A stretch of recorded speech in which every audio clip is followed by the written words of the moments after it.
మన కార్యకర్తలకి అండగా, నాయకులకి అండగా, ఎక్కడ ఏ విషయం అవసరమన్నా కూడా పరిగెత్తుకుంటూ వచ్చి మనకి అండగా నిలబడుతున్నాడు. కాబట్టి కార్యకర్తలకు చెప్పిన ఒకటే, ధైర్యంగా ఉండండి. తప్పు చేసిన వాళ్ళు ధైర్యంగా ఉన్నప్పుడు తప్పు చేయని మనం, సంక్షేమం అభివృద్ధి చేసిన మనం ఎందుకు భయపడాలని కూడా ఈ సందర్భంగా తెలియజేసుకుంటున్నాం. మీకు నియోజకవర్గంలో నేనున్నాను, జిల్లాలో కర్ణాకర్ గారు ఎంపీ ఉన్నారు, రాష్ట్రంలో జగన్మోహన్ రెడ్డి గారు ఉన్నారని కూడా మేము అందరికీ తెలియజేసుకుంటున్నాం. మన పార్టీకి పోరాటాలు తప్ప కాదు, మన పార్టీ పోరాటంలో నుంచి పుట్టిన పార్టీ, ప్రజల కోసం పుట్టిన పార్టీ.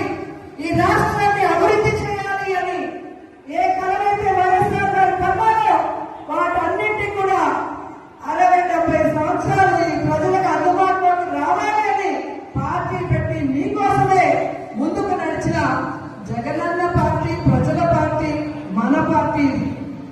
ఎందుకు నేను ఇంతగా చెప్తున్నానంటే, ఈరోజు జగనన్న అనుకున్నవన్నీ సాధించాడు. ఆయన బిజినెస్ మ్యాన్ గా సక్సెస్ఫుల్, ఆయన ఫ్యామిలీ మ్యాన్ గా సక్సెస్ఫుల్, ఆయన సీఎం గా సక్సెస్ఫుల్. ఇంకేం అవసరం ఉంది? కానీ రాష్ట్రంలో కూటమి ప్రభుత్వం వచ్చిన తర్వాత వాళ్ళు చేస్తున్న అరాచకాలు, విధ్వంసాలు చూసి మనని నమ్మిన కార్యకర్తలను మనం కాపాడుకోవాలి, మన కోట్లేసిన ప్రజలకు మనం అండగా నిలబడాలన్న చిత్తశుద్ధితో ఆ రోజు నుంచి ఈ రోజు వరకు పని చేసుకుంటూనే వెళ్తున్నారు. అలాంటి వ్యక్తి కోసం మనం పరిచయంగా ఉంటాం. మరి ఎవడో కేసు పెడతాడని ఒకడు, ఎవడో జైల్లో పెడతాడని ఒకడు ఉద్యోగం తీసేస్తాడని ఒకడు ఇలా భయపెడుతూ మనని ఇంట్లో కూర్చోబెట్టాలనుకుంటున్న కూటమి ప్రభుత్వానికి మనం చెప్పాల్సింది ఒకటే, నువ్వు కేసు పెడతావా పెట్టా, జైల్లో పెడతావా పెట్టా,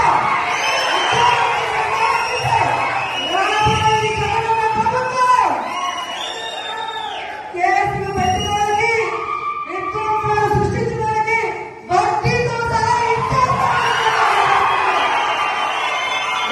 ఉద్యోగాలు పోయిన వాళ్ళందరికీ కూడా గుడ్ బుక్ లో పేర్లు వేసి వాళ్ళకు ఉద్యోగాలు వస్తాయి. ఎవరైతే ప్రభుత్వంలో ఇబ్బంది పడ్డారో ఆ ఇబ్బందుల నుంచి వాళ్ళకి బయటపడేసి వాళ్ళకి ఫస్ట్ ప్రయారిటీ ఇస్తామని కూడా ఈ సందర్భంగా తెలియజేసుకుంటున్నాం. ఇప్పటికే జగన్మోహన్ రెడ్డి గారు ప్రకటించిన విధంగా రైతులకి అండగా రాష్ట్ర వ్యాప్తంగా మొన్ననే పోరాటం జరిగింది. రేపు ఈ విద్యుత్ బిల్లుల పెంపు మీద రాష్ట్ర వ్యాప్తంగా నియోజకాల వారీగా ఉద్యమం జరుగుతుంది. అందరూ కూడా వచ్చి ఆ ఉద్యమంలో పాల్గొనాలి అని కూడా ఈ సందర్భంగా తెలియజేసుకుంటున్నారు. అలాగే జనవరి 3వ తేదీ విద్యార్థుల కోసం ఫీజు రియంబర్స్మెంట్ కోసం జగనన్న పిలుపునిచ్చాడు. అందులో కూడా మనం అందరం పాల్గొనాలి, ఈ ప్రభుత్వానికి బుద్ధి చెప్పాలని కూడా ఈ సందర్భంగా తెలియజేసుకుంటున్నాను.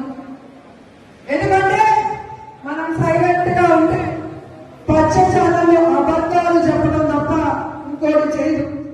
ప్రజలు ఎలా ఇబ్బంది పడుతున్నారు, విద్యార్థులు ఎలా మోసపోయారు, మహిళలు ఎలా కన్నీళ్లు పెడుతున్నారో రాష్ట్రం అంతా తెలియాలి.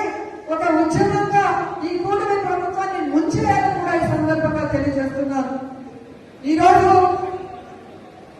ఇంత వర్షంలో కూడా పార్టీ సర్వసభ సమావేశం అనగానే ఈరోజు ఒక్కొక్కరు జగనన్నకి మేమున్నామంటూ బయటకు వచ్చినందుకు మీ అందరికీ పాదాభివందనాలు తెలియజేసుకుంటూ ఈ కార్యక్రమాన్ని ఇక మన ఎంపీ గురుమూర్తి గారు మాట్లాడాలని ఆయనకి హ్యాండ్ ఓవర్ చేస్తున్నాను. Thank you so much.